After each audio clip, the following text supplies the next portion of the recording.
Good evening, witches, wizards, and all you magical folk tuning in from fireplaces, crystal balls, and enchanted mirrors alike.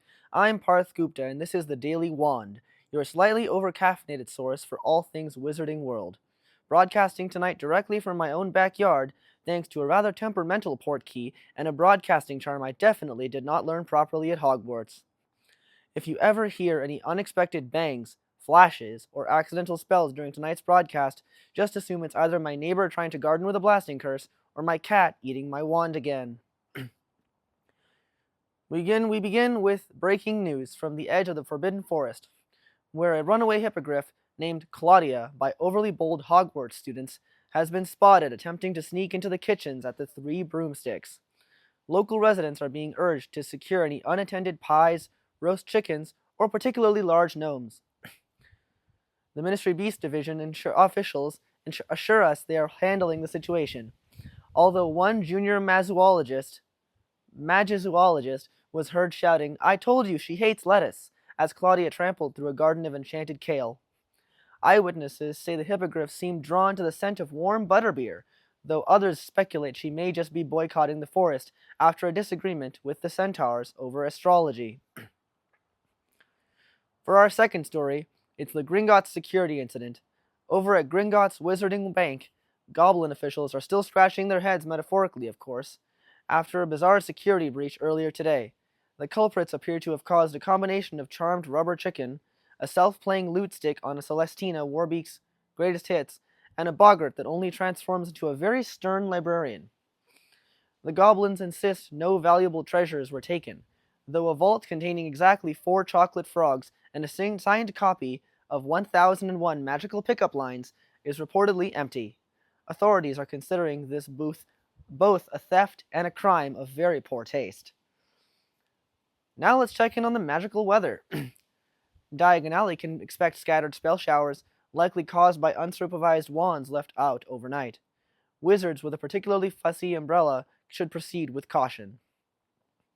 Meanwhile, Hogsmeade is enjoying clear skies tonight, perfect for broomstick joyrides, although the astronomy tower is currently off limits due to an unexpected meteor shower caused by last night's accidental constellation rearrangement duel. If you see any stars shaped like Bertie Bott's beans, you're not hallucinating, it's just a side effect. And there's a community event, the Wizard Bake Off. For those who prefer their chaos edible, the annual Wizard Bake Off returns to the Leaky Cauldron this weekend. Contestants will battle for glory in categories such as Beast Floating Flan, most explosive eclair, and most delicious dessert that tries to eat you back. Judges this year include legendary pastry witch Madame Pufflepuff, known for her ability to summon perfect meringue with a single flick, and Horace Slughorn, who mostly just comes for the free snacks. If you plan to enter, remember all participants must sign a standard "may be temporarily transfigured into a scone" waiver. And for our final story, a magical mishap in Muggle London. In Muggle London, the misuse of Muggle artifacts office reported to reports of a wizard accidentally enchanting an entire fleet of city buses to behave like rogue thestrals. Passengers described the experience as absolutely bonkers, though most assumed it was just a particularly creative tourist attraction. Officials reversed the spell after several near collisions with a flock of enchanted seagulls, but not before one bus briefly attempted to climb the side of Big Ben. Now for some odd news.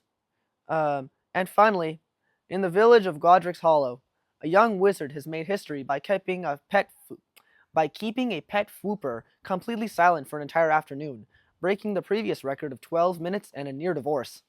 The secret, according to the wizard's parents, a highly creative combination of muffalado charms, a silencing hat knitted by their grandmother, and an improvised lullaby sung in parcel tongue, which the fwooper found strangely comforting. Sorry for the... Whether this becomes the next parenting trend or a very strange TikTok challenge remains to be seen. That's all for tonight. That's all for tonight from the Daily Wand. Stay safe, keep your wands polished, and remember, if your houseplants start giving legal advice, it's time to change your fertilizer. Back to you, future me, probably for wondering if I forgot to hit record.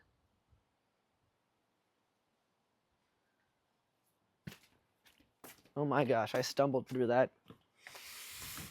But it's okay, it's supposed to be live news anyway, and I'm an intern.